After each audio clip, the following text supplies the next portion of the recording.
یہ خواتین حضرات یہ خوبصورت سی طائف میں مسجد ہے جو نبی کریم صلی اللہ علیہ وسلم کے خاص صحابی حضرت عداس رضی اللہ عنہ کے نام سے منسوب ہے۔ یہ بیسیکلی عیسائی تھے اور عتبہ اور شیبہ کے باغات میں بطور نگران اور مالی کا کام کرتے تھے۔ نبی کریم صلی اللہ علیہ وسلم جب طائف دین حق کے لیے تشریف لائے تو طائف کے لوگوں نے دعوت حق قبول کرنے کے بجائے آپ پر ظلم کیا، آپ پر پتھرو کیا، تو آپ زخمی حالت میں اسی باغ میں ایک کونے پر جب تشریف لائے تو وہاں کے ایک خاص مالی جو حضرت عداس رضی اللہ عنہ تھے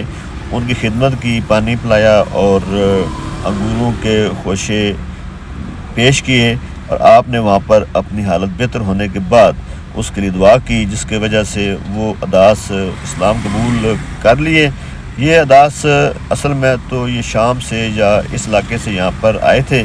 اور اس جگہ پر مالی کا کام کرتے تھے۔ نبی کریم صلی اللہ علیہ وسلم کے طفیل ان کا نام اس جگہ پر شہرت پا گیا، انہوں نے اسلام قبول کیا اور یہاں پر ایک مسجد بنائی جو کہ حضرت عداس رضی اللہ عنہ نام سے منسوب ہے۔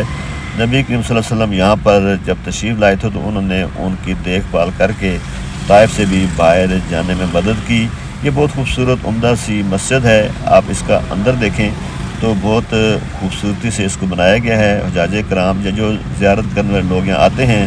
زیارت کرتے ہیں تو نفل ادا کرتے ہیں، اور نبی کریم صلی اللہ علیہ وسلم کی وہ جگہ جہاں آپ کے پاؤں مبارک لگے تھے، اس جگہ کی زیارت کرتے اپنے آپ کو تسکین دیتے ہیں اور نجات پاتے ہیں۔